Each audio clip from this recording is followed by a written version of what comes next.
Alright, if you just want to show off your models and the rendering and the lighting is taking a long time, we do have an alternate way of rendering stuff out so that it looks better than this. So here's a room. It's partially furnished that I did, where it has all these models in it, has an entertainment center with some game consoles, TV speakers, and I want to just show it off so I can render this out. So I'm going to select all the models in my room. I'm going to right click and I'm going to say assign a new material. And under the Arnold shader, there's one called Ambient Occlusion.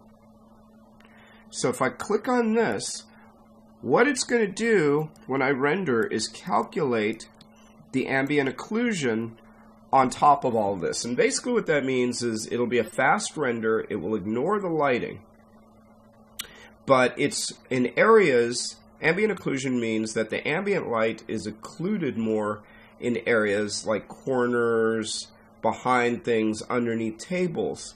So where light does not bounce around as much because it's not an open surface, it's going to be darker.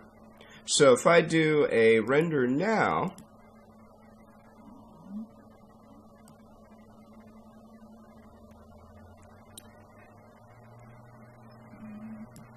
let's take a look. Here is an ambient occlusion pass. So I can adjust my gamma and my exposure to adjust it, but you see it only took 7 seconds, which is super fast. I can get a little bit of depth in there, and I can even go into that material that's now on everything, and where this is the white that we're seeing, and the black is the what would be your shadowy area. So if I click on that and change it to something like more of a muted blue-gray, then what we'll start to see is those shadows and stuff starting to change a little bit more. So let me just tweak that so you can see if I lighten that up. You see, I don't want to go too far, but just so it's a little bit cooler in that occluded area as opposed to it being just a pure black.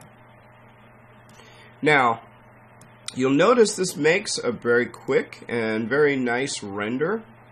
Only takes a few seconds. There's still a little bit of noise in there, and the way of adjusting that is simply by increasing the samples in that ambient occlusion material.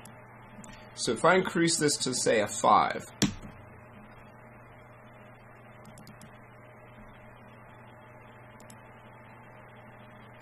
it'll take just a few more seconds, but it shows off your environment really well, and it's a very fast render.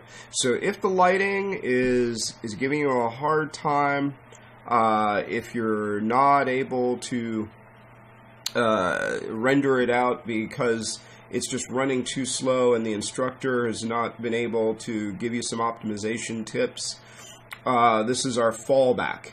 You can even add a glass material if you want, so that the windows would drop out, so that people would know that, you know, minus the curtains, that it's an actual window, and you can even have an image. But this is a really good way of just showing your models off really quick.